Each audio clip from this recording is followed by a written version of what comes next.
तो फिर तकलीद कहाँ से शुरू होती है? तकलीद ये कहते हैं कि जी जो ऐसे मसाइल हैं जो कुरान और सुन्नत ने वाज़े बयान नहीं किए, मसलन मसलन जो ये कह रहे हैं ना वाज़े बयान नहीं किया, हमारे नजदीक वो वाज़े बयान। हाँ जी, मसलन मिसाल के तौर पर अब इमाम अबू हनीफा रहमतुल्लाह अलैह ने एक डॉक्ट्रिन खड़ी कर ली कि जिस्म से निकलने वाली जो नापाक चीज है वो वुजू तोड़ देगी। ठीक, और वाइस वर्सा, जो चीज वुजू तोड़ती है वो नापाक है।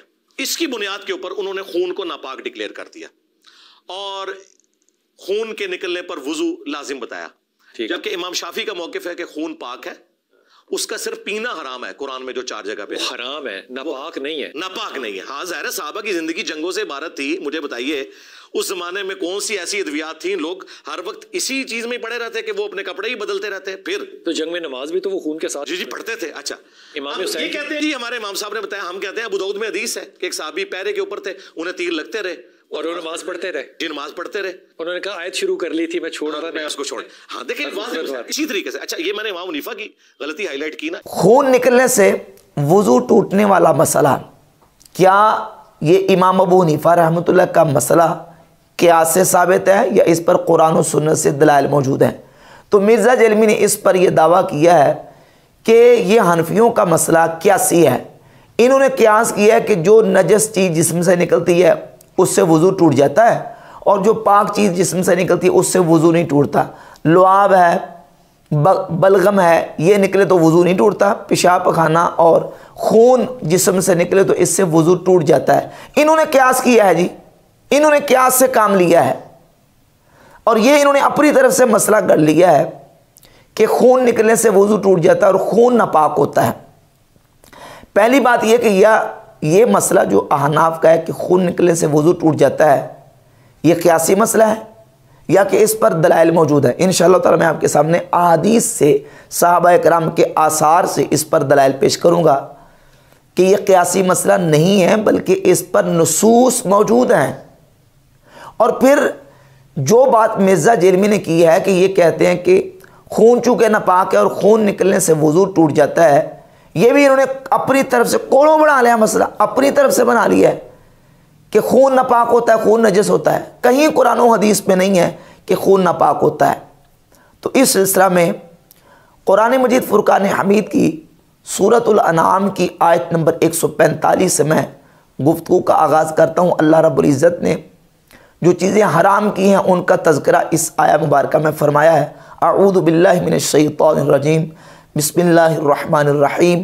कुल ला अजिदु फीमा ऊहिया इलैया मुहर्रमन अला ताइमिन यतअमुहु इल्ला अन यकून मैततन औ दमम मस्फूहन औ लहम खिंज़ीरिन फ़इन्नहु रिजसुन।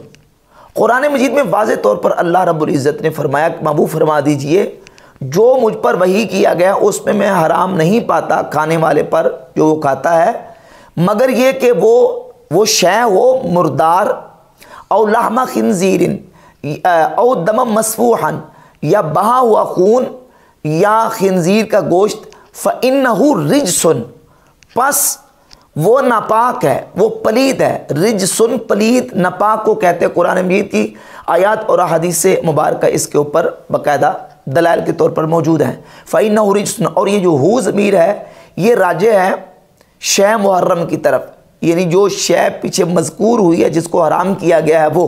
फ़इन्नहु रिजसुन, बस वो नापाक है। कुरान मजीद की इस आयत की तफसीर करते हुए इमाम कुर्तबी अपनी तफसीर अल जामिउ लि अहकामिल कुरान, मशहूर है तफसीर कुर्तबी के नाम से, जिल्द 2 सफ़ा 217 पे लिखते हैं, इत्तफ़क़ल उलमाउ अला अन्न दमा हरामुन नजसुन ला युअकलु वला युंतफ़उ बिही। इस बात पर उलमा का इत्तिफ़ाक़ है कि खून नापाक है, नजस है, हराम है, हराम भी है और नापाक भी है, और ना इसको खाया जा सकता है और ना ही इससे कोई नफ़ा हासिल किया जा सकता है। इमाम इब्न हजर अस्क़लानी फ़तहुल बारी शरह सही बुखारी की जिल्द नंबर 1 सफ़ा नंबर 464 पे हदीस नंबर 240 के तहत लिखते हैं, वद्दमु नजसुन इत्तिफ़ाक़न, फरमाते हैं कि खून बिल इत्तिफ़ाक़ नजस है, नापाक है। ये इमाम बदरुद्दीन ऐनी की किताब उम्दतुल कारी शरह सहीह बुखारी जिल्द नंबर इसकी 3 सफ़ा नंबर 417 पे हदीस नंबर 312 के तहत लिखते हैं फ़इन्न दमा नजिसुन व हुवा इजमाउल मुस्लिमीन, खून नापाक है, पलीद है और इस पर मुसलमानों का इजमा है मुसलमानों का। और मिर्ज़ा जेलमी कह रहे हैं कि इन्होंने अपनी तरफ से अपने कोलों मसला कर लिया है कि खून नापाक होता है। कुरान मजीद की आयत मुबारका और फिर मुहद्दिसीन के हवाला जात पेश करके मैं अहादीस आपके सामने रखूँगा। ये इमाम नववी रहमतुल्लाह की सही मुस्लिम की शरह है। इमाम नववी अल-मुतवफ़्फ़ा 676 हिजरी शरह सही मुस्लिम की जिल्द नंबर 3 सफ़ा नंबर 200 पे लिखते हैं वफ़ी अन्न दमा नजिसुन व हुवा बिइज्माइल मुस्लिमीन, फरमाते हैं कि खून नापाक है और इस पर मुसलमानों का इजमा चला रहा है। इस पर कितने 20 हवाले मैं पेश कर सकता हूँ कि मुसलमानों का इजमा और इत्तिफाक इस पर चला आ रहा है कि खून नापाक और नजस है। इब्न तैमिया की किताब है शरुल उम्दा जिल्द 1 सफ़ा 105 पे इब्न तैमिया ने ये लिखा कि अद्दमु लम यख्तलिफ नासु फीह, खून के नजस होने में मुसलमानों का कोई इख्तलाफ नहीं। इमाम इब्न अब्दुल बर उंदलसी अपनी किताब इस्तिज़कार जिल्द 1 सफ़ा 331 पे लिखते हैं ला खिलाफा अन्न दमल मसफूहा रिजसुन, इसमें कोई इख्तलाफ नहीं कि जो रगों का बहने वाला खून है वो नापाक है और नजस है। हाफिज इब्न हज़म उंदलसी अपनी किताब मरातिबुल इजमा उसमें सफ़ा 19 पे लिखते हैं वत्तफ़क़ू अला अन्नल कसीरा मिनद्दम, के इस बात पर इत्तिफाक है कि खून जो कसीर है चाहे वो जिस तरह का भी खून हो वो नापाक है। और इस पर 20 बेहमद तआला हवालाजात उलमा के आइमा दीन के पेश किए जा सकते हैं कि बहने वाला खून नापाक है। अब इन हवालाजात के बाद मिर्ज़ा जेलमी की स्टेटमेंट को चेक करें कि वो कहता है कि खून के नापाक होने के बारे में कोई कुरान और हदीस से दलील नहीं है और ये मसला हनफी ने अपनी तरफ से अपने कोलों कर लिया है। खून नापाक है तो कहते हैं जब नापाक है तो वुज़ू तोड़ देगा। एक कोलों गाल बना ली, ये मसला ही गलत है कि खून नापाक है, अपनी तरफ से बना ली है। इसके बाद अहादीस पाक मौजूद है। सही बुखारी के अंदर 227 नंबर हदीस है। नबी पाक सल्लल्लाहु अलैहि वसल्लम की बारगाह अक़दस में एक औरत आई, उन्होंने आके अर्ज़ की या रसूलल्लाह, हैज़ से कपड़े खून से आलूदा हो जाते हैं तो उसका क्या किया जाए। 227 नंबर सही बुखारी की हदीस है। नबी पाक सल्लल्लाहु अलैहि वसल्लम ने फरमाया तहुस्सुहु सुम्मा तक़रुसुहु बिलमा, पहले तो उसको खुरच दे, फिर उसको पानी के साथ रगड़ और फिर उसको पानी के साथ धो डाल और फिर तो उस कपड़े के अंदर नमाज पढ़ जिस कपड़े को खून लग गया है। इस हदीस के ऊपर इमाम बुखारी रहमतुल्लाह अलैह ने बाब कायम किया, बाबु गस्ल दम, यानी खून को धोने का बयान। खून अगर कपड़ों पर लग जाए तो चूंकि नापाक होता है उसको धोने का बयान। और इमाम नववी रहमतुल्लाह अलैह ने सही मुस्लिम की तबवीब में इसका बाब कायम किया, बाबु निजासत दमे व कैफियत गस्लिही, यानी खून को धोने की और उसकी खून की निजासत का बयान और उसको धोने की कैफियत का बयान। ये किताब है किताबुल उम, इमाम मोहम्मद बिन इदरीस शाफ़ई रहमतुल्लाह अलैह किताबुल उम की जिल्द नंबर 1 सफ़ा नंबर 67 पे 67 पे इस हदीस जो हज़रत अस्मा से सही बुखारी की 227 नंबर हदीस है उसके तहत लिखते हैं फ़ी हाज़ा दलील अला अन्न दमल हैद नजसुन, इसमें दलील है कि हैज़ का खून नापाक है। वक़दा कुल्लु दमिन गैरहू, इसके अलावा जितने भी खून हैं फरमाते हैं कि वो नापाक है। जैसे हैज़ का खून नापाक है, इमाम शाफी फरमाते हैं वक़दा कुल्लु दमिन, इसके अलावा जितने खून हैं वो भी नापाक है। अब आइए सही बुखारी की हदीस नंबर 228 की तरफ। उसमें फातिमा बिनत अबी हुबैश रदी अल्लाह ताला अन्हा वो फरमाती हैं कि नबी पाक सल्लल्लाहु ताला अलैहि वसल्लम की बारगाह अक़दस में उन्होंने सवाल किया कि या रसूलल्लाह, मुझे इस्तिहाज़ा होता है और बीमारी का खून आता है और मैं पाक नहीं रहती, तो क्या मैं नमाज़ छोड़ सकती हूँ? तो नबी पाक सल्लल्लाहु अलैहि वसल्लम ने उनको फरमाया ला इन्नमा ज़ालिका इर्क़ुन, नमाज नहीं छोड़ सकती क्योंकि ये जो खून आता है ये रग का खून है। फ़ायदा अक़बलत हैदतु की फ़दइस सलाह, जब तुझे हैज़ आ जाए तो तुम नमाज छोड़ दिया करो और जब हैज़ गुजर जाए फ़ग़सिली अन की दमा, अल्फाज पे गौर कीजिए, फगसिली अन की दमा, दम के ऊपर अलिफ लाम इस्तिगराक की है कि जब तुझे हैज ख़त्म हो जाए तो जो तेरे कपड़ों पर खून लगा है उसको धो डाल, फिर नमाज पढ़। सही बुखारी की 228 नंबर हदीस के ऊपर हाफिज़ इब्न हज़म अंदलसी ने अल मुहल्ला की जिल्द नंबर 1 सफ़ा नंबर 115 पे लिखा है कि हादा अमूम मिन्हु सल्लल्लाहु अलैहि वसल्लम लिनौइ दम, कि ये नबी करीम सल्लल्लाहु अलैहि वसल्लम की तरफ से जो जवाब था उसमें अल्फाज नबी पाक अलैहिस्सलाम ने उमूमी बयान फरमाए, आम अल्फाज बयान किए, यानी सवाल ख़ास था और जवाब नबी पाक अलैहिस्सलाम ने आम बयान फरमा के ये बता दिया कि दमे हैज़ हो या मुतलक कोई भी खून हो वो जिस्म पर बदन पर लगा हो तो उसको धोना चाहिए और उसको धो के नमाज पढ़नी चाहिए। मुसन्नफ़ इब्न अबी शैबा में जिल्द 12 सफ़ा नंबर 147 रिवायत का नंबर 24,867 है। इमाम हसन बसरी रहमतुल्लाह ताला अलैह और इमाम मोहम्मद बिन सीरीन दोनों बहुत बड़े जलील कदर ताबई हैं।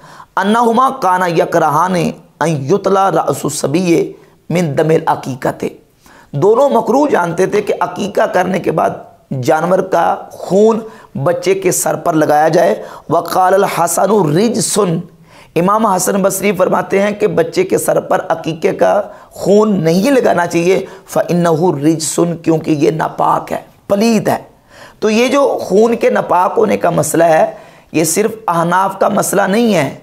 इमाम बदरुद्दीन ऐनी, इमाम इब्न हजर अस्कलानी, इमाम नववी और इमाम कुर्तबी और इब्न तैमिया और इमाम इब्न अब्दुल बर उंदलसी और इब्न हज़म उंदलसी, इन तमाम के मैं हवाला जात पेश करके बिहम्दिल्लाह ये साबित कर चुका हूँ कि खून के नजस और नापाक होने पर उम्मत का इजमा और इत्तिफाक है, इसमें मुसलमानों का इख्तलाफ नहीं है। और मिर्ज़ा जिलमी ये कह रहा है कि खून जो है ये नापाक है, ये हनफियों ने अपनी तरफ से मसला गाड़ लिया, इनके पास कोई दलील मौजूद नहीं। सही बुखारी मुस्लिम की हदीस में मैंने आपके सामने पेश की। और इसके अलावा सुनन अबी दाऊद में 1114 नंबर हदीस है। उम्मुल मोमिनीन सैयदतुना आयशा सिद्दीक़ा रज़ियल्लाहु ताला अन्हा फरमाती हैं कि नबी पाक सल्लल्लाहु अलैहि वसल्लम ने फरमाया, इज़ा अहदसा अहादुकुम फ़ी सलातिही फलियअख़ुज़ बिअन्फ़िही सुम्मा लियनसरिफ़, जब तुम में से किसी को नमाज के अंदर हदस लाहिक हो जाए, बेवुज़ू हो जाए, तो अब उसको खजालत और शर्मिंदगी से बचाने के लिए हमारे दीन ने, हमारे शरीयत ने एक तरीका उसको हीला बताया कि वो सफ़ के अंदर से अपनी नाक पकड़ के पीछे चला जाए। किसी की हवा खारिज हो जाती है, किसी को हदस लाहिक हो जाता है, बेवुज़ू हो जाता है, तो वो ऐसे ही ना चला जाए बल्कि वो अपनी नाक पकड़ के वापस जाए। नाक पकड़ के क्यों वापस जाए? इसलिए कि नाक पकड़ के जाएगा तो लोगों को तासुर ये मिलेगा कि इसकी नक्सीर फूट गई है। अच्छा, तो नक्सीर फूटने से क्या होगा? नक्सीर फूटने से क्या वुज़ू टूट जाता है? क्या नक्सीर फूटने से कुछ होता है? कुछ होता है तो तभी तो शरीयत ने यह हीला बताया है। नक्सीर फूटने से कोई ज़ाबता मुसलमा कोई मुसलमानों के यहाँ है, तभी तो यह हुक्म बताया गया और तभी तो ये जो हीला बताया गया है कि तुम नाक पकड़ के वापस पीछे चले जाओ, ताकि लोगों को यह तासुर हो कि इसकी नक्सीर फूट गई, इसका वुज़ू टूट गया और यह वुज़ू करने के लिए गया। और यह हदीस सही है। और इससे भी बिहम्दिल्लाह दो मसले साबित हो गए। एक मसला तो यह भी कि नक्सीर फूटे और खून अगर निकलता है तो वो नापाक होता है, और दूसरा ये भी कि नक्सीर फूटने से, खून निकलने से वुज़ू टूट जाता है, वुज़ू बाकी नहीं रहता। अब इमाम अबू हनीफा रहमतुल्लाह का ये मसला है या कि ये सहाबा कराम रज़ियल्लाहु ताला अन्हुम अजमाइन का अमल है, तो सही सनद के साथ, बिल्कुल सही सनद के साथ इमाम मालिक रहमतुल्लाह अलैह ने अपनी किताब अल मुत्ता में अपनी सनद के साथ मालिक नाफे से रिवायत कर रहे हैं, और नाफे डायरेक्ट अब्दुल्ला इब्न उमर रज़ियल्लाहु ताला अन्हुमा से हदीस बयान करते हैं कि सैयदना अब्दुल्ला इब्न उमर रज़ियल्लाहु ताला अन्हुमा इदा राफा इन सराफा, जब उनकी नक्सीर फूट जाती है नमाज में तो वो वापस चले थे। फतवद्दा सुम्मा राजा फबना वलम यतकल्लम, नक्सीर फूटती, वापस जाते, जाके वज़ू करते और वज़ू करके दोबारा वापस आते, और अगर कलाम नहीं किया होता था दरमियान में तो उसी जगह पे आके नमाज की बिना करते थे, नमाज को वहीं से शुरू करते थे। ये सैयदना अब्दुल्लाह इब्न उमर रज़ियल्लाहु ताला का मौक़िफ़ सनद सही के साथ, यही हदीस मुसन्नफ़ अब्दुर रज़्ज़ाक़ में, और यही हदीस जो है वो इमाम बहकी अपनी किताब अस-सुनन कुबरा लिल बहकी में इसको लेके हैं, जिल्द नंबर 2 सफ़ा नंबर 256 हदीस नंबर 3384, और कहते हैं हाज़ा अन इब्न उमर सही होन, ये अब्दुल्ला इब्न उमर रज़ियल्लाहु ताला अन्हु से हदीस सही है। वक़द रुवी अन अली रज़ियल्लाहु अन्हु, और मौला अली रज़ियल्लाहु ताला अन्हु से भी यही रिवायत किया गया है कि वो भी ये कहते हैं कि नाक पकड़ के बंदा बाहर चला जाए। और वो कहाँ रिवायत किया गया? ये इमाम बुखारी मुस्लिम के दादा उस्ताद हैं, उनकी किताब है मुसन्नफ़ अब्दुर रज़्ज़ाक़, और जिल्द नंबर 2 सफ़ा नंबर 338, और हदीस का नंबर है 3606। मौला अली फरमाते हैं जिसको नमाज के अंदर हदस लाहिक हो जाए, और रुआफन या उसकी नक्सीर फूट जाए, और कैअन या उसको कै आ जाए, फल यनसरिफ वो लौट जाए और अपने हाथ को अपने नाक के ऊपर रखे, फल यतवद्दा और जाके वज़ू करे, फ़इन तकल्लमा इस्तक़बाला अगर उसने दरमियान में कलाम किया है तो फिर नए सिरे से नमाज को शुरू करे, व इल्ला इतद्दा बिमा मदा और अगर कलाम नहीं किया तो वहाँ से नमाज की बिना करे। जिसको मिर्ज़ा जरमी धोखा करार दे रहा, हनफियों का धोखा है। अगर खून निकलने से वज़ू के टूटने का मसला ये धोखा है तो नाऊज़ बिल्लाह ताला ये धोखा मौला अली दे रहे हैं, नाऊज़ बिल्लाह ताला ये अब्दुल्ला बिन उमर धोखा दे रहे हैं, अल-अयाज़ बिल्लाह ताला। जबकि इमाम अबू हनीफा रहमतुल्लाह का जो मौक़िफ़ और मसला बिहम्द ताला अहादीस उस पर मौजूद है, आसार सहाबा मौजूद है। ये तो वो अब्दुल्ला बिन उमर की हदीस सही हदीस है जिसको इमाम बहकी कह रहे हैं कि ये हदीस सही है, और मुतअद्दिद किताबों के अंदर मौजूद है कि अब्दुल्ला इब्न उमर रज़ियल्लाहु ताला अन्हुमा वो नमाज में अगर उनकी नसीर फूट जाती थी, खून निकल आता था तो वो फिर उसको धो डालते थे और वज़ू करके नमाज पढ़ते थे। और इस सिलसिला में एक रिवायत सुनन इब्न माजा में 1221 नंबर रिवायत मौजूद है, अगरचे इस्लाम 360 ऐप में उसको ज़ईफ़ करार दिया गया है, और उसमें इस्माइल बिन अय्याश के ऊपर जरा लिखी है। अलबत्ता वो हदीस सुन ले ज़रा। मिर्ज़ा कहता है हदीस ही कोई नहीं, इनके पास दलील ही कोई नहीं, हदीस सुन ले ज़रा। नबी पाक सल्लल्लाहु अलैहि वसल्लम ने फरमाया मन असाब क़ैउन और रुआफ़ुन, जिस शख्स को कह आए या उसकी नक्सीर फूट जाए या उसको मुंह भर के कह आए या मज़ी आए तो फल यनसरिफ वो लौट जाए, फल यतवद्दा पस जाके वो वज़ू करे। अगर उसने कलाम नहीं किया इस हालत में है तो वो आके नमाज में उसी जगह पे बिना करे। अब्दुल्ला बिन उमर का अमल साथ में लाएं, और ये हदीस जिसको अलबानी वगैरह ने ज़ईफ़ करार दिया है इस हदीस को भी साथ में ला लें। अभी आसार आएंगे दीगर, सैयदना अबू सईद खुदरी रज़ियल्लाहु ताला से, अब्दुल्ला इब्न अब्बास रज़ियल्लाहु ताला से, हज़रत सैयदना मिस्वर बिन मखरमा रज़ियल्लाहु ताला से, और इनके अलावा सैयदना आयशा सिद्दीक़ा रज़ियल्लाहु ताला, हज़रत अबू हुरैरा रज़ियल्लाहु ताला और अबू दरदा, हज़रत सुबान रज़ियल्लाहु ताला, इन तमाम सहाबा से आसार मौजूद हैं, रिवायात मौजूद है। अगरचे उन तमाम रिवायात के अंदर कुछ ज़ोफ़ मौजूद है, कुछ रावी कमज़ोर हैं, लेकिन ये तमाम आसार और अहादीस मरफ़ूआ मौक़ूफ़ा और एक सही सनद के साथ मुरसल रिवायत मुसन्नफ़ अब्दुर रज़्ज़ाक़ की जिल्द नंबर 2 सफ़ा नंबर 341 पे हदीस नंबर 3618 इमाम इब्न जुरैज अपने वालिद से रिवायत करते हैं, और वो रसूलुल्लाह सल्लल्लाहु अलैहि वसल्लम से हदीस बयान करते हैं कि नबी पाक सल्लल्लाहु अलैहि वसल्लम ने फरमाया जब तुम में से किसी शख्स को नमाज की हालत में उसकी नक्सीर फूट जाए या उसको मुँह भर के कह आ जाए तो उसको दो डाले या वो मज़ी पाए, फल यनसरिफ फल यतवद्दा, उसे चाहिए कि बस वो लौट जाए और जाके वज़ू करे और वापस आए और वहीं से बना करे जहाँ से उसने नमाज को छोड़ा है, अगर उसने दरमियान में कलाम नहीं किया। अब ये जो रवायत है मुसन्नफ़ अब्दुर रज़्ज़ाक़ के अंदर, ये रवायत मुरसल है, और अहनाफ के यहाँ, इमाम मालिक के यहाँ और इमाम शाफ़ई रहमतुल्लाह के यहाँ कुछ शराइत के साथ मुरसल हदीस हुज्जत होती है, उसको बतौर दलील पेश किया जाता है, और इस मुरसल को हमारे अहनाफ के यहाँ हुज्जत माना गया, और इस पर दीगर बिहम्दिल्लाह मैंने अहादीस और रिवायत और दलाइल भी इस पर पेश किए।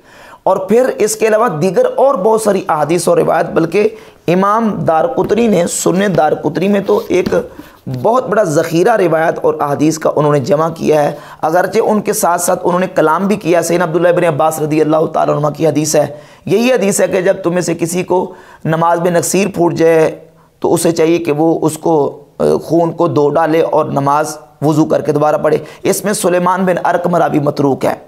इसके अलावा ये रिवायत जो है वो सैयदना अब्दुल्लाह इब्न अब्बास रदी अल्लाह तआला अन्हु के अलावा हज़रत अबू हुरैरा रदी अल्लाह तआला से, हज़रत मिस्वर बिन मखरमा रज़ी अल्लाह तआला से मुसन्नफ़ अब्दुर रज़्ज़ाक़ के अंदर इसी मज़मून की उनसे एक रिवायत है। सैयदना अबू सईद खुदरी रज़ी अल्लाह तआला से। लेकिन इन तमाम रिवायात के अंदर जो रावी हैं बाज़ वो उनके ऊपर मुहद्दिसीन की जरा मौजूद है। लेकिन इसके बावजूद चूँकि ये तअद्दुद तुरुक के साथ ये मसला मरवी है, इसके ऊपर सही अहादीस और सैयदना अब्दुल्लाह इब्न उमर रज़ी अल्लाह तआला अन्हुमा का जो सही सनद के साथ अमल वो अमल भी मौजूद है। और अजिल्ला ताबईन जो कि तकरीबन पहली सदी के राउंड बोट, पहली सदी के अंदर या पहली सदी के करीब करीब उनका इंतकाल हुआ है, उन दीन के इमामों और साहबा के शागिर्दों ताबई ने इस पर फतवे दिए हुए हैं कि नक्सीर फूटने से, जिस्म से खून निकलने से वज़ू टूट जाता है। ये सिर्फ इमाम अबू हनीफा रहमतुल्लाह का मसला और मौक़िफ़ नहीं है। मुसन्नफ़ इब्न अबी शैबा की जिल्द नंबर 1, जिल्द नंबर 2 और इसका सफ़ा नंबर है 123, 1467 से लेकर 1472 तक ये तमाम आसार ताबईन के मौजूद हैं। इमाम इब्राहिम नख़ई रहमतुल्लाह फरमाते हैं कि इदा सालत दमुन नक़दल वुदू, जब खून जिस्म से बह निकले तो वज़ू टूट जाता है। इसी तरह इमाम हसन बसरी रहमतुल्लाह फरमाते अल वुदू मिनद दमे इल्ला मा काना साइलन, जब खून बहने वाला हो तो उससे वज़ू वाजिब हो जाता है। इमाम मुजाहिद ताबई रहमतुल्लाह से पूछा गया किसी शख्स के हाथ से खून निकला है और वो अपनी जगह से तजावुज़ नहीं उसने किया, तो मुजाहिद ताबई रहमतुल्लाह फरमाते फिर भी वो उस पर वज़ू करेगा। इमाम इब्राहिम नख़ी और इमाम शाबी जो कि 500 साहबा की ज़ियारत करने वाले हैं, मुसन्नफ़ इब्न अबी शैबा की 1472 नंबर रिवायत है कि वो फरमाते अल वुदू वाजिब मिन कुल्ल दमिन क़ातिरिन, हर वो कतरा जो खून का जिस्म से निकलता है उस पर वज़ू वाजिब है। तो ये अजिल्ला ताबईन और सहाबा किराम के फतावाजात भी हम तला इस पर मौजूद है। अब रह गया मिर्ज़ा का इस्तिदलाल और मिर्ज़ा की दलील, जिसकी बुनियाद पर मिर्ज़ा ने कहा जी इन्होंने काश वो हदीस पढ़ ली होती। कौन सी हदीस मिर्ज़ा साहब पढ़ ली होती जिसकी बुनियाद पे तुम कहते हो खून निकलने से वज़ू नहीं टूटता?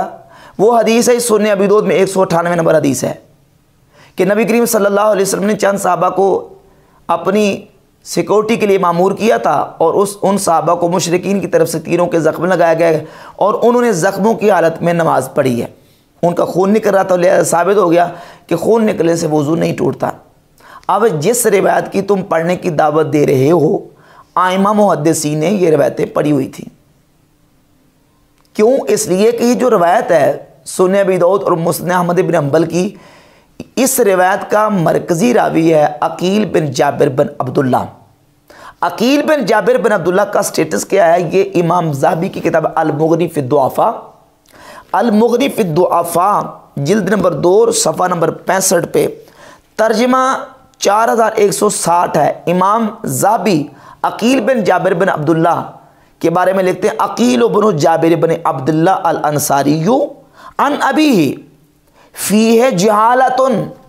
ये अकील बिन जाबिर जो है इसमें जहालत है, मजहूल रावी है।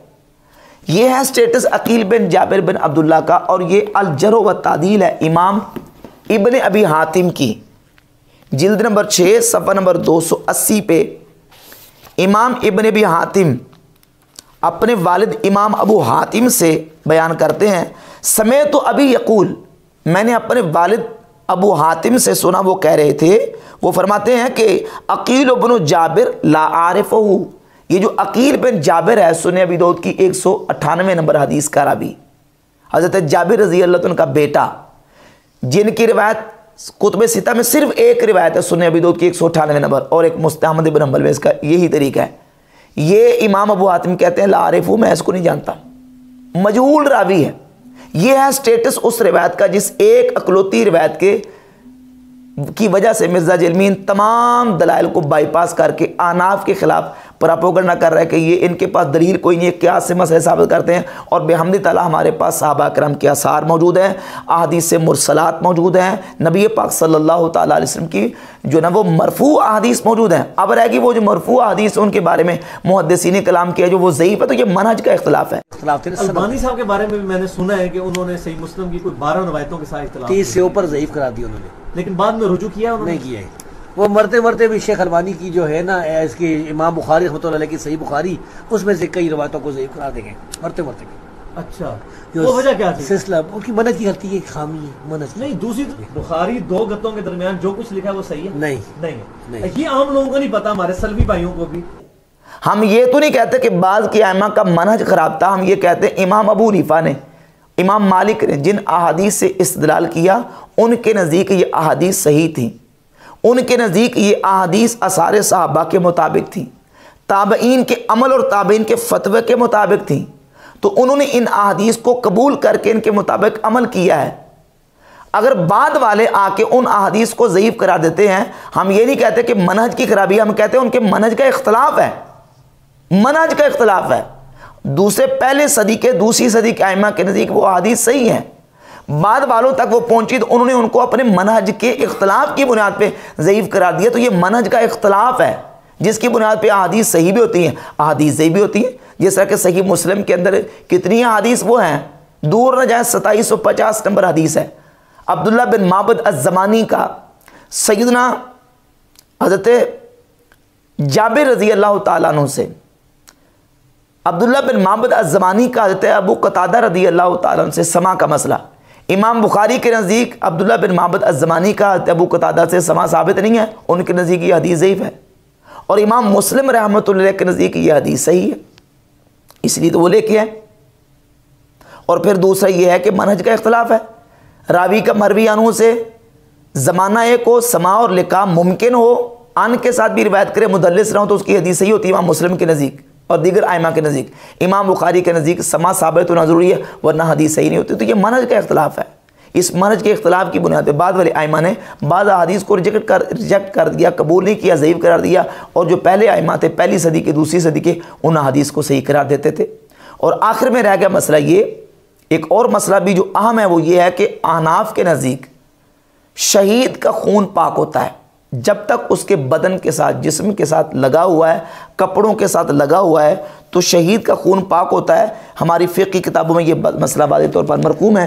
ये इमाम इब्न नुजैम की किताब अल-बहरुर राइक़, अल-बहरुर राइक़, इसकी जिल्द नंबर 1 सफ़र नंबर 398 पे इमाम इब्न नुजैम फरमाते हैं अम्मा दमु शहीद फ़हुव ताहिरुन मा दामा अलैहि, बाकी रह गया शहीद का खून तो वो पाक है जब तक उसके जिस्म के साथ लगा हो। फ़ायदा अबयना मिन्हु काना नजिसन, जब उसके जिस्म से जुदा हो गया तो फिर नापाक करार देंगे, वरना जब तक उसके कपड़ों और जिस्म के साथ शहीद का खून लगा हुआ है तो उस हालत में वो पाक होता है। और इस पर सही बुखारी से एक हदीस मौजूद है 1346 नंबर, नबी पाक सल्लल्लाहु तआला अलैहि वसल्लम ने ग़ज़वा ओहद के दौरान शहीद होने वाले सहाबा किराम रज़ी अल्लाह तआला अन्हुम के बारे में हुक्म दिया कि इदफिनूहुम फ़ी दिमाइहिम, यानी यौम ओहदिन वलम युग़स्सिलहुम। नबी पाक सल्लल्लाहु अलैहि वसल्लम ने फरमाया कि इनको इनके खून समेत दफन कर दो, और उनको गुस्ल नहीं दिया, उनको गुस्ल ना देना और उनके खून समेत उनको दफन करना, ये उनके खून की तहारत और पाकी की दलील है। तो बेहमदुलिल्लाह हमारे पास इस सिलसिले में नस मौजूद है कि शहीद का खून जब तक उसके कपड़ों और जिस्म के साथ लगा हुआ है वो पाक होता है। अब उस पर दूसरे खून को क़ियास नहीं कर सकते, और जो हालत उज़र में या मजबूरी की हालत में या ज़रूरत के वक्त जो अमल होता है उसको भी आम हालात पे क़ियास नहीं कर सकते। आम हालात में मसला यही है कि खून जो है वो जिस्म से निकले वो नापाक होता है, उससे कपड़े नापाक हो जाते हैं, वज़ू टूट जाता है। अलबत्ता ये कि शहीद के अहकाम बाकी लोगों से अलग हैं।